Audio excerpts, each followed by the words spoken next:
لا اللہ کیے جانے سے اللہ نہ ملے، اللہ والے ہیں جو اللہ سے ملا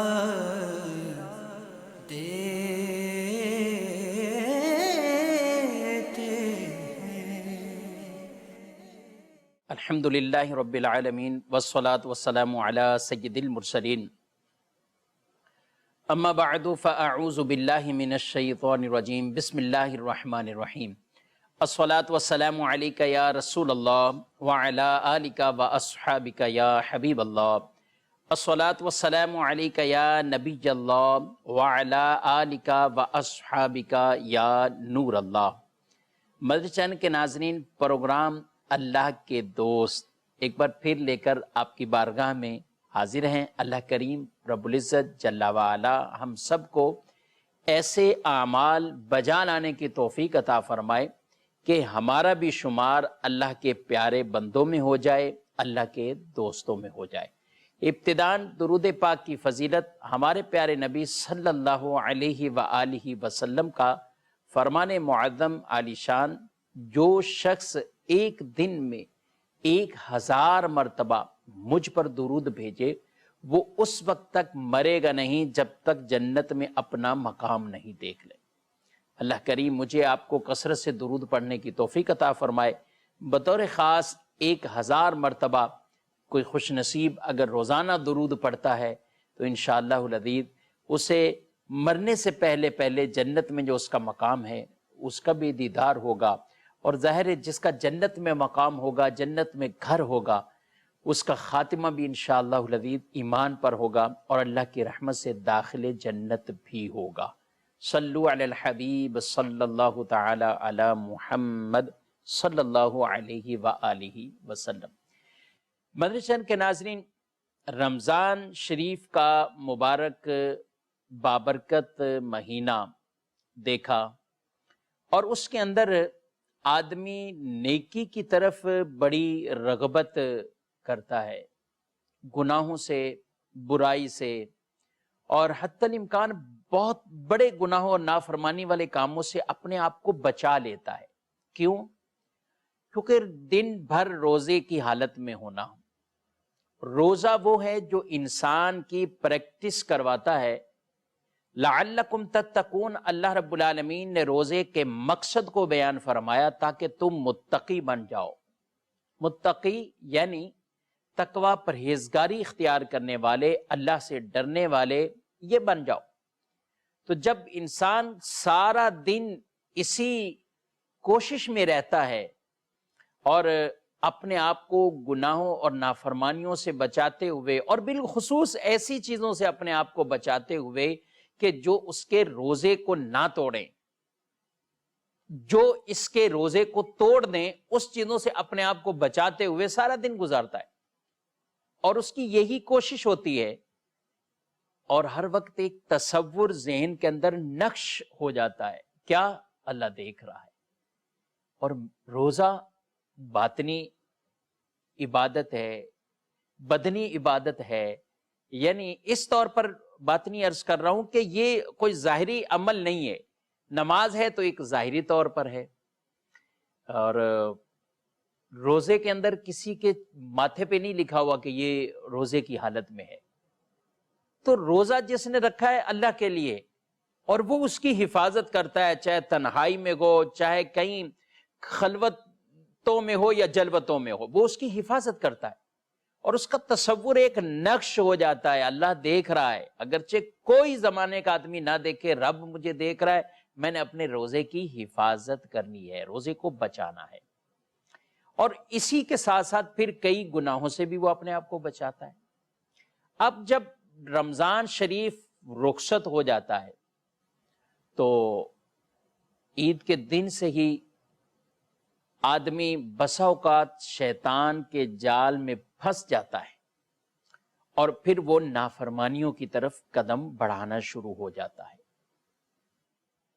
اور جب نافرمانیوں کی طرف بڑھتا ہے وہ نیکی کی طرف اس کا آنا، وہ جو پہلے معمولات اس کے چل رہے تھے، یہ بہت مشکل ہو جاتے، اور شیطان اس کو طرح طرح سے بہکا دیتا ہے، بسا اوقات اسے اسی فخر میں ڈال دیتا ہے کہ رمضان میں تم نے بہت نیکیاں کر لی، اب تم کچھ یہ بھی کر لو، کچھ یہ بھی کر لو، اور وہ اللہ کی نافرمانی کے کاموں میں اسے لگا دیتا ہے۔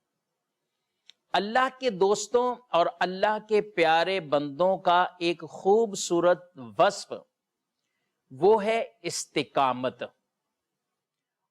استقامت کہتے ہیں کہ اس کسی چیز پر ہمیشگی اختیار کرنا، ڈٹ جانا، مستقیم ہو جانا، اور ایسی استقامت کی مثالیں ہیں اللہ کے پیارے بندوں کی۔ اللہ رب العالمین کے انبیاء کرام علیہم السلام، اللہ رب العالمین کے پیارے بندے، اللہ کے دوست، صحابہ کرام علیہ مردوان کی سیرت طیبہ پڑھیں، اولیاء صالحین کی سیرت طیبہ پڑھیں، تو ایسی استقامت، بلکہ جبل استقامت، یعنی استقامت کے پہاڑ بنے ہوئے ہوتے تھے۔ اور یہ بہت بڑا عمل ہے کہ آدمی نیکی پر ہے، ایمان پر ہے، اور پھر ایمان کے جو تقاضے ہیں ان پر ثابت قدم ہے۔ یہ بزرگوں کا ایک انداز تھا، یہ ان کا طریقہ کار تھا۔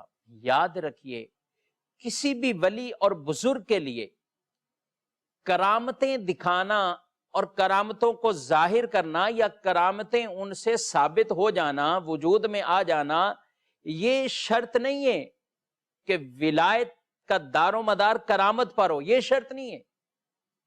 کرامتوں کا ظہور ضرور اللہ کے ولیوں سے ہوتا ہے، لیکن ہر ولی کرامتیں دکھائے، ہر ولی وہ ساری چیزیں لوگوں کے سامنے ظاہر کر دے تبھی اسے اللہ کا ولی کہا جائے یا بزرگ مانا جائے؟ نہیں، اللہ کے پیارے بندوں میں، اللہ کے دوستوں میں ایسے اوصاف ہوتے ہیں، وہ خوبصورت اعمال ہوتے ہیں جن کی بدولت اللہ رب العالمین انہیں اپنا محبوب بندہ بنا لیتا ہے، انہیں اپنا دوست بنا لیتا ہے۔ ہاں، کرامتیں، بالکل کرامت کا ثبوت ہے، اس کا انکار گمراہی ہے۔ جس سے چاہے اللہ لوگوں کے سامنے اس کے ہاتھوں سے وہ کرامت کا ظہور بھی فرما دیتا ہے، اور بہت سے ایسے ہیں اللہ کے پیارے بندے، اللہ کے ولی ہیں، اللہ کے دوست ہیں، لیکن بظاہر ان سے کرامت نہیں، لیکن شریعت مطہرہ کے جو احکامات پہ عمل پیرا ہوں گے، وہ شریعت کی پاسداری، شریعت کی اتباع اور اطاعت پر جو وہ ثابت قدم ہوں گے، تو یہ استقامت ہی ان کی کرامت ہے، یہ استقامت ہی ان کی کرامت ہے۔ بلکہ مقولہ ہے کہ الاستقامت فوق الکرامت، کہ استقامت تو کرامت سے بھی بڑھ کر ہے۔ جی بالکل، استقامت اختیار کرنا یہ کرامت سے بھی اس طور پر بڑھ کر ہے کہ کرامت کا ظہور، کرامت ہوتی وہی جو بظاہر خرق عادت کوئی ایسا عمل، ایسا کوئی کام کسی اللہ کے ولی سے وہ صادر ہو، اور وہ ہر وقت اس طرح نہیں، کبھی کبھی اس طرح کا صدور ہوتا ہے، لیکن استقامت اپنے عمل میں، ایمان میں، عمل میں، کردار میں، اقوال میں، افعال میں، اپنی سیرت میں، انداز میں، یہ بزرگوں کا ایک طریقہ کار، اللہ کے پیارے دوستوں کا ایک طریقہ کار ہے اور ایک خوبصورت وصف ہے۔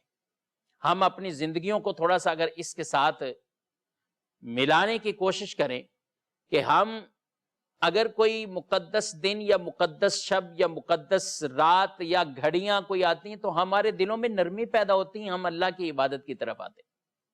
لیکن جیسے ہی وہ گھڑیاں، وہ دن، وہ ساعتیں، وہ وقت وہ چلا جائے، تو اگر آدمی نے اپنے آپ کو نہیں بدلا اور پھر وہ دوبارہ اسی پرانی زندگی کی طرف چلا جاتا ہے، تو یہ ایک بہت بڑا تضاد ہے، اس کے عمل اور اس کے کردار کا ایک تضاد ہے۔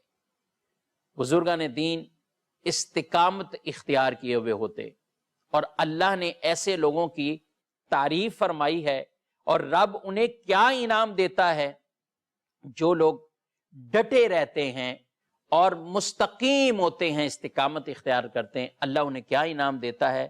آئیے قرآن پاک میں رب عز و جل کا فرمان سنتے ہیں۔ بسم اللہ الرحمن الرحیم۔ ان الذین قالوا ربنا اللہ ثم استقاموا تتنزل علیہم الملائکۃ الا تخافوا ولا تحزنوا ولا تحزنوا وابشروا بالجنۃ التی کنتم توعدون۔ ترجمہ، بے شک وہ جنہوں نے کہا ہمارا رب اللہ ہے، پھر اس پر قائم رہے، فرمایا ان پر فرشتے اترتے ہیں کہ نہ ڈرو اور نہ غم کرو۔ اللہ اکبر۔ ان پر فرشتے اترتے ہیں، نازل ہو کر وہ فرشتے کیا کہتے ہیں کہ نہ ڈرو اور نہ غم کرو، اور اس جنت پر خوش ہو جاؤ جس کا تم سے وعدہ کیا گیا تھا، جس کا تم سے وعدہ کیا جاتا تھا، اس جنت پر تم خوش ہو جاؤ۔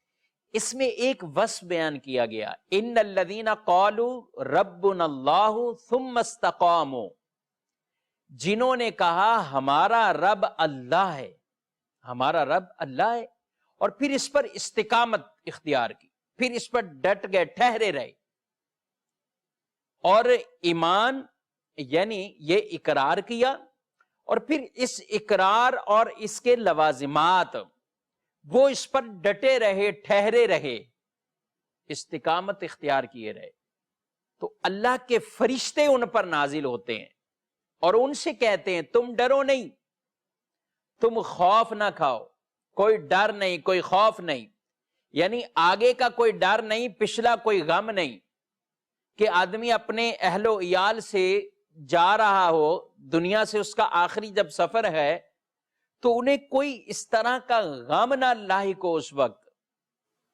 تفسیروں میں بیان کیا یہ فرشتے کب نازل ہوتے، فرمایا گیا کہ فرشتے اس پر یا تو جب آدمی کا انتقال ہوتا ہے اس ٹائم، اور دوسری بات پھر جب یہ قبر میں پہنچتے ہیں، اور تیسری بار جب یہ محشر کو اٹھتے ہیں۔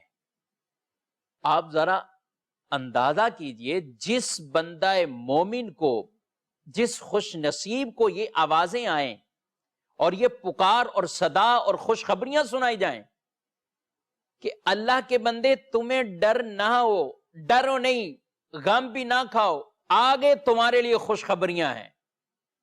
جب انتقال ہو تو فرشتے اسے خوشخبری سنائیں، وہ قبر میں پہنچے تو فرشتے اسے خوشخبری سنائیں، اور تیسرا پھر وہ قبر سے جب باہر آنے کا وقت ہے، محشر کا میدان ہوگا، اور فرشتے اس وقت انہیں خوشخبری سنائیں۔ عالم دنیا سے عالم برزخ پہنچا تو عالم دنیا سے جب جانے لگا خوشخبری، عالم برزخ ایک طویل عرصہ عالم برزخ کا گزارا، تو جب عالم دنیا سے دوسرے عالم میں جانے لگا خوشخبری مل گئی، تو یہ اطمینان ہے کہ اب اگلی منزلیں آسان ہیں، اگلی منزلیں آسان ہیں۔ دنیا تو عمر گزار لی، 60 سال، 50 سال، 70 سال، اور اتنی ایک عام عمریں ہیں۔ پھر آگے جب دوسری منزل شروع ہوئی تو پھر اس کے اندر ایک سکون اور اطمینان کی خوشخبری مل گئی۔ اچھا، پھر جب قبر سے نکلنا ہے تو محشر کا میدان ہے، اس کے لیے بھی خوشخبری مل گئی۔ تو یہ 3 وقت فرشتوں کے نزول کے اس آدمی پر ہیں کہ جو اسے خوشخبریاں دیتے ہیں اور کہتے ہیں خوش ہو جاؤ، اللہ نے تمہارے لیے بڑے انعامات تیار کیے۔ اور پھر فرشتے کیا کہتے ہیں؟ نحن اولیاؤکم فی الحیات الدنیا وفی الآخرہ، کہتے ہیں کہ ہم دنیا میں تمہارے ساتھی دوست اور آخرت میں بھی تمہارے دوست۔ تفسیروں میں بیان کیا گیا کہ یہ ایسے ان اللہ کے دوستوں کے ساتھ، اللہ کے ایسے پیارے بندوں کے ساتھ فرشتے دنیا میں ان سے غم، پریشانیاں، دکھ، ان سے حفاظت کرتے ہیں، آفات، بلیجات، مصائب سے حفاظت کرتے ہیں، دنیا میں ان کے لیے قرار اور سکون کا سبب وہ فرشتے بنتے ہیں۔ اور پھر کیا کہتے ہیں؟ آخرت میں بھی ہم تمہارے ساتھ، تم پریشان نہ ہو، ہم تمہارے ساتھی ہیں، ہم تمہارے دوست ہیں۔ اور جنت میں جب تک وہ داخل نہیں ہو جاتا اس کی دوستی کا حق یہ فرشتے یوں ادا کرتے ہیں۔ اللہ اکبر، ان کے ساتھ ساتھ رہتے ہیں. کن کے ساتھ؟ استقامت والے. ایمان پر استقامت اور پھر اس پہ ڈٹے رہنا، اس کے تقاضے پورے کرتے رہنا. ایمان کو جو چیزیں تقویت پہنچانے والی ہیں، ایمان جن چیزوں سے قوی ہوتا ہے وہ نیک اعمال ہیں، اللہ رب العالمین کے وہ بتائے ہوئے احکامات ہیں، پیارے نبی صلی اللہ علیہ وآلہ وسلم کی وہ خوبصورت تعلیمات ہے کہ جس پر انسان استقامت کے ساتھ عمل پیرا ہوتا ہے تو پھر اسے یہ 3 طرح کی خوشخبریاں دیتے ہیں، اس کی موت کے وقت، اس کی قبر میں، اور پھر قبر سے اٹھنے کے بعد. یعنی 3 طرح کی یہ خوشخبریاں تینوں اوقات میں اسے فرشتے سناتے ہیں. حضرت انس بن مالک رضی اللہ عنہ بیان کرتے ہیں رسول اللہ صلی اللہ علیہ وآلہ وسلم نے یہ آیت پڑھی، یعنی ان الذین قالوا ربنا اللہ ثم استقاموا، کہ جنہوں نے کہا ہمارا رب اللہ اور پھر اس پر استقامت اختیار کی. یہ آیت پڑھی اور پھر آپ نے فرمایا لوگوں نے یہ کہا کہ ہمارا رب اللہ ہے، پھر ان میں سے اکثر کافر ہو گئے، یعنی معاذ اللہ جو ایمان سے پھر گئے اور مرتد ہو گئے. فرمایا تو جو شخص اسی قول یعنی ربنا اللہ ہمارا رب اللہ ہے اس پہ ڈٹا رہا حتیٰ کہ اس کا اسی پر انتقال ہوا، اسی پر وہ دنیا سے چلا گیا، تو فرمایا وہ ان لوگوں میں سے ہے جو اس قول پر ثابت قدم رہے، یعنی ثم استقاموا کے اندر وہ شامل گئے، ان پر استقامت اختیار کرتے رہے، مستقیم رہے. ایک اور حدیث پاک میں، مسلم شریف کی حدیث پاک ہے، حضرت سفیان بن عبداللہ ثقفی رضی اللہ تعالی عنہ فرماتے ہیں میں نے رسول مکرم صلی اللہ علیہ وآلہ وسلم کی بارگاہ میں حاضر ہو کر عرض کی، یا رسول اللہ صلی اللہ علیہ وآلہ وسلم مجھے اسلام کے بارے میں کوئی ایسی چیز بتائیے کہ میں آپ کے بعد کسی اور سے ایسا سوال نہ کروں، ایسی کوئی مجھے چیز بتا دیں. تو نبی پاک علیہ السلام نے ارشاد فرمایا قل تم کہو آمنت باللہ میں اللہ پر ایمان لایا، ثم استقم پھر اسی پر تم ٹھہرے رہو، اسی پر ثابت قدم رہو، استقامت اختیار کرو. یہ اسلام کا ایسا خوبصورت عمل اور وصف ہے کہ اسے گویا کہ کہہ دیا اسی کو لازم پکڑ لو، کسی سے کوئی سوال کرنے کی ضرورت نہیں پڑے گی، ایسی حاجت نہیں پڑے گی. چاروں خلفاء کے بھی اقوال استقامت کے بارے میں وہ بھی کچھ عرض کر دوں. حضرت صدیق اکبر رضی اللہ عنہ سے دریافت کیا گیا کہ استقامت کیا چیز ہے، تو آپ رضی اللہ عنہ نے فرمایا کہ بندہ اللہ کے ساتھ کسی کو شریک نہ ٹھہرائے، شرک نہ کرے، ایمان لایا، اب ایمان پر مستقیم رہا، ڈٹا رہا، ٹھہرا رہا. قرآن پاک میں بھی اللہ رب العالمین نے ایک مقام پہ ارشاد فرمایا یا ایھا الذین آمنوا آمینوا. اس کا لفظی ترجمہ تو یہ ہے اے ایمان والو ایمان لاؤ. اے جو مومن ہوئے، جو پہلے ایمان لا چکے، انہیں فرمایا جا رہا ہے ایمان لاؤ. تو ایمان لانے والوں کو ایمان لانے کا حکم، یہ کیسے؟ مفسرین نے لکھا کہ پہلے ایمان کے جو الفاظ ہیں، کلمات، اس سے مراد جو ایمان لائے، اور آگے جو ہے آمینو ایمان لاؤ، اس سے مراد اس ایمان پر ثابت قدم رہو، استقامت اختیار کرو. تو ایمان کی استقامت، معاذ اللہ اگر کوئی اسلام سے ہی پھر گیا یا ایسے کوئی اقوال یا ایسے کوئی افعال کر لیے کہ جس چیز سے آدمی دائرہ اسلام سے معاذ اللہ خارج ہو جاتا ہے، تو یاد رکھیں کہ جو ارتداد اختیار کرتا ہے، اسلام سے پھر جاتا ہے، اور خدا نخواستہ اگر اس کا اسی پر ہی خاتمہ ہو جاتا ہے، مر جاتا ہے وہ، تو پھر ہمیشہ ہمیشہ کے لیے دردناک عذاب ہے. جب ایمان نہیں ہے تو اس کی بخشش کا سوال ہی پیدا نہیں ہے، اس کی بخشش کا سوال ہی پیدا نہیں. تو اس لیے اپنے ایمان کو محفوظ رکھنا اور بچانا. ہمارے پیارے نبی علیہ السلام ہماری تعلیم کے لیے یہ دعا مانگا کرتے تھے، یا مقلب القلوب ثبت قلبی علی دینک، اے دلوں کو پھیرنے والے، اے مولا اے دلوں کو پھیرنے والے، میرے دل کو اپنے دین پر ثابت قدم رکھ، میرے دل کو اپنے دین پر ثابت قدم رکھ۔ تو حضرت ابو بکر صدیق رضی اللہ عنہ نے یہ بیان فرمایا کہ استقامت یہ ہے کہ انسان شرک کا کسی طرح کا کوئی معاملہ نہ کرے، اپنے ایمان پر ایسا ثابت قدم رہے اور اللہ کے ساتھ کسی کو شریک نہ ٹھہرائے۔ حضرت سیدنا عمر فاروق رضی اللہ عنہ آپ استقامت کی تشریح کرتے ہوئے فرماتے ہیں، استقامت یہ ہے کہ بندہ امر اور نہیں، یعنی امر وہ کام جن کا اللہ نے کرنے کا حکم دیا ہے، اور وہ کام جن سے منع کیا ہے، فرمایا ان سے بچنے پر، جو کام کرنے ہیں ان کو کرنے پر، اور جن سے بچنا ہے ان کو بچنے پر یہ استقامت اختیار کرے، یعنی یہ اس پر قائم رہے۔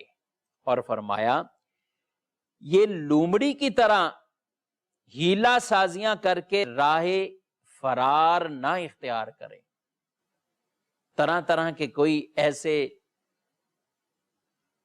ہیلے نکال کر اپنے آپ کو مطمئن کر لینا، نہیں میں کام کر چکا ہوں، میں یہ کام نہیں، بلکہ جن جن چیزوں سے اللہ نے منع کیا ہے، شریعت نے منع کیا ہے، ان سے اپنے آپ کو روکے، اور جن پر عمل کرنے کا حکم دیا ہے ان پر اپنے عمل کرے، ان پہ استقامت اختیار کرے، گناہ سے بچنے میں بھی استقامت ہو اور نیکی کرنے پر بھی استقامت ہو،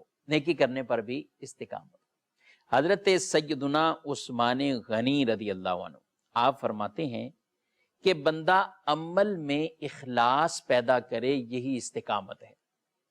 جس کا عمل محض اللہ کے لیے ہو جاتا ہے تو فرمائے یہ استقامت ہے۔ حضرت علی کرم اللہ تعالی وجہہ الکریم نے فرمایا استقامت یہ ہے کہ بندہ فرائض کو پابندی کے ساتھ ادا کرے، یہ بہت بڑا عمل ہے مدنی چینل کے ناظرین۔ استقامت کوئی چھوٹا عمل نہیں، یہ بہت بڑا عمل۔ ہم اگر اپنی کیفیات دیکھیں، نبی پاک علیہ السلام کے فرامین اور خلفائے راشدین کے یہ فرامین کو دیکھیں، اخلاص کی دعوت دی گئی، اللہ کے امروں پر، اللہ کے احکامات پر عمل کریں، اور جن سے بچنے کا کہا ہے اس سے بچنے پر استقامت۔ اور حضرت علی رضی اللہ عنہ فرما رہے ہیں کہ فرائض پر پابندی کرنے پر استقامت، یہ بہت بڑا عمل۔ یعنی آدمی خاص راتیں آئیں، خاص مہینہ رمضان شریف کا گزرا ہے، اب اس میں تو وہ نماز کی طرف آئے، اس میں وہ عبادتوں کی طرف بھی آئے، قرآن بھی پڑھے، پھر بالکل اپنے آپ کو ایک سائڈ پہ کر لے، نہیں، یہ عمل اللہ کے پیارے بندوں کا نہیں ہے۔ ان کا عمل یہ ہوتا ہے کہ پھر وہ ڈٹے رہتے ہیں اس پر۔ کم از کم آدمی اتنا تو اس کی، جسے کہا نا کہ ایک اس کی بیٹری چارج ہو جانی چاہیے کہ وہ کم از کم فرائض کے اندر تو کوتاہی نہ کریں۔ بھئی رمضان شریف کے اندر آپ سارا دن بھوک پیاس برداشت کر کے پھر بھی مغرب کے ٹائم 15-16 گھنٹے کا روزہ رکھنے کے بعد 1-2 کھجور کھائیں، کچھ چیزیں کھائیں، فروٹ کھائیں، اور فوراً دوڑے دوڑے مسجد کی طرف جائیں کہ نماز پڑھنی، رکعت بھی نہ جائے۔ اچھا پھر رات کو تراویح بھی پڑھیں، اچھا رات کو دیر سے سوئیں، صبح جلدی اٹھ جائیں، ہوا؟ نماز فجر کے لیے جائیں، یہ سارا کچھ ہوا۔ لیکن آخر کیا وجہ ہے؟ جیسے ہی رمضان جائے تو ہم ساری چیزیں اپنی وہ کلوز کر۔ میرے بھائیو، رمضان شریف کا مہینہ گیا ہے، جس رب کی عبادت اس مہینے میں کرتے تھے وہ رب وہ ہے لا تاخذہ سنۃ ولا نوم۔ میرے رب کی شان یہ ہے، رب کو نہ نیند آتی ہے نہ اونگ آتی ہے۔ وہ رب تو دکھنے والا ہے، خبردار ہے، قادر مطلق ہے، حی ہے، قیوم ہے۔ تو جو پہلے ہمارے انداز تھے ان میں یہ 1 مہینے کی صرف استقامت رہی پھر منقطع ہو گیا. نہیں، یہ رمضان کا پیغام ہمیں آگے بھی اسی طرح، یہ اس سے جو تقوی پرہیزگاری حاصل کی ہے وہ ہماری پریکٹس تھی. 1 مہینہ رب نے روزے فرض کر کے ہمیں کئی چیزوں سے بچنے کی دعوت مل گئی، انداز مل گئے، بچنے کا طریقہ مل گیا. اب آگے کے جو ایام ہیں ان میں وہ جو پریکٹس کی ہے اس کو نافذ کریں، اپنے آپ کو عبادتوں سے دور نہیں کرنا. میں آپ کو مشورہ یہی دوں گا، اپنے موبائل میں، اپنے گھر کے اندر وہ الارم، وہ گھڑیاں جس پر آپ سحری کا وقت لگا کے رات کو سویا کرتے تھے، اس کلاک، اس الارم کو بند نہ کیجئے، اس کو آن ہی رہنے دیجئے، لیکن اس کا ٹائم تھوڑا آگے بڑھا کر فجر میں کر دیجئے. اس کو فجر پہ لگا دیں، اس کو بند نہ کریں، وہ عادت ختم نہ کریں. جس طریقے سے افطار کے وقت ہم مؤذن کا انتظار کرتے ہیں، شاید یہ ایک اذان، اچھا یہ بھی اور فجر کی بھی، رمضان شریف میں یہ 2 اذانیں جن میں بطور خاص ہماری پوری توجہ مسجد کی طرف بھی ہے، اسپیکروں کی طرف بھی ہے، گھڑی کی طرف بھی ہے. مدنی چینل سے دیکھ کر اگر اپنے سحر افطار کے معاملات کر رہے ہیں تو چینل کی طرف ایک ایک سیکنڈ کو دیکھا جا رہا ہے. مغرب کا ٹائم ہو رہا ہے، انتظار میں. شاید یہ ایک ہی اذان ایسی ہو سال کے اندر، ایک وقت کی اذان کہ جسے ہم بڑے توجہ سے، کہ کب مؤذن بولتا ہے، کب اذان وہ دیتا ہے، کب افطاری کا اعلان کرتا ہے. تو جس طرح ہم منتظر اس اذان میں مؤذن کے تھے، اب بھی اپنی لو مسجد کی طرف لگا دیں. جو بہنیں ہیں، جو خواتین ہیں، وہ بھی اسی طریقے سے اذان کی طرف، کہ جب پکار ہو، ٹھیک ہے آپ نے اپنے گھر میں نماز پڑھنی ہے لیکن توجہ اس طرف ہو کہ اس نماز کا وقت ہو چکا ہے، اب کوتاہی نہیں برتنی، نماز پڑھنی. آدمی عمل تھوڑے کرے لیکن استقامت کے ساتھ کرے. یہ بہت بڑا عمل ہے ان کی بنسبت جو عمل کچھ عرصہ زیادہ کریں اور بعد میں بالکل چھوڑ دیں. بعد میں بالکل چھوڑ دیں.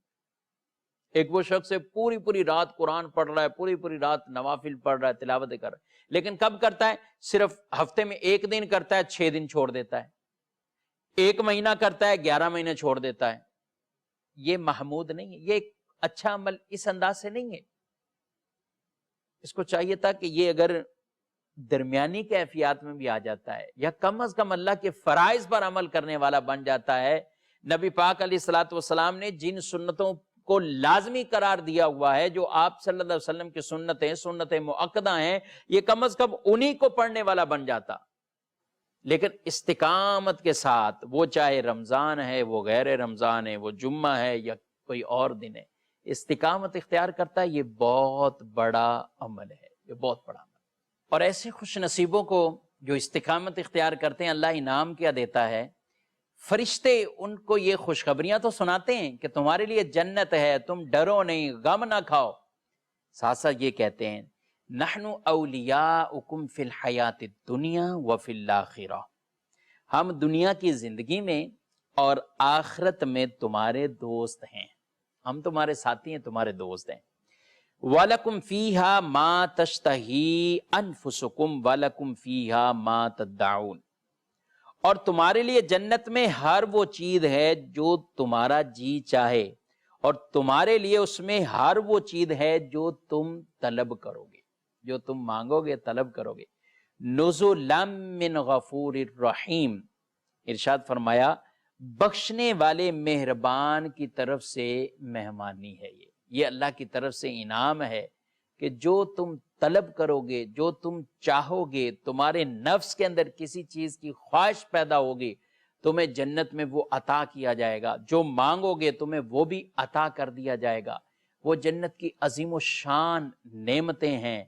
حدیث پاک میں ارشاد فرمایا تو جنتی اپنے منزلوں میں ہوں گے اور ان کے لیے ایک ایسا نور ظاہر ہوگا، اور اہل جنت جب سر اٹھا کر دیکھیں گے تو وہ کیا دیکھیں گے؟ ان کا رب عز و جل جلوہ فرما ہوگا. کہ رب عز و جل کا انہیں دیدار نصیب ہو جائے گا، اور اللہ ان سے فرمائے گا جنتیوں اب مانگو کیا مانگتے ہو، جنتیوں کیا مانگتے ہو۔ اہل جنت اللہ کا دیدار کریں گے، اہل جنت پھر اللہ سے اللہ کی نعمتوں کے سوالات کریں گے، اور علماء کے پاس جائیں گے، ان سے پوچھیں گے، وہ کہیں گے یہ فلاں نعمت مانگو، فلاں نعمت مانگو۔ یہ جنت میں پھر انعام ہی انعام ہے ان خوش نصیبوں کے لیے جو استقامت اختیار کرتے ہیں۔ مدنی چینل کے ناظرین، یہ آج کا میسیج ہے، آج کا پیغام ہے کہ اپنی رمضان شریف والی عادتوں کو بحال رکھیں اور ان نیک عملوں پر استقامت اختیار کرنے کی کوشش کریں۔ اللہ کریم مجھے آپ کو عمل کی توفیق عطا فرمائے اور ہمارا بھی شمار اپنے دوستوں میں، اپنے پیارے بندوں میں بھی فرمائے، آمین بجاہ نبی صلی اللہ علیہ وسلم۔ اللہ اللہ کیے جانے سے اللہ نہ ملے، اللہ والے ہیں جو اللہ سے ملا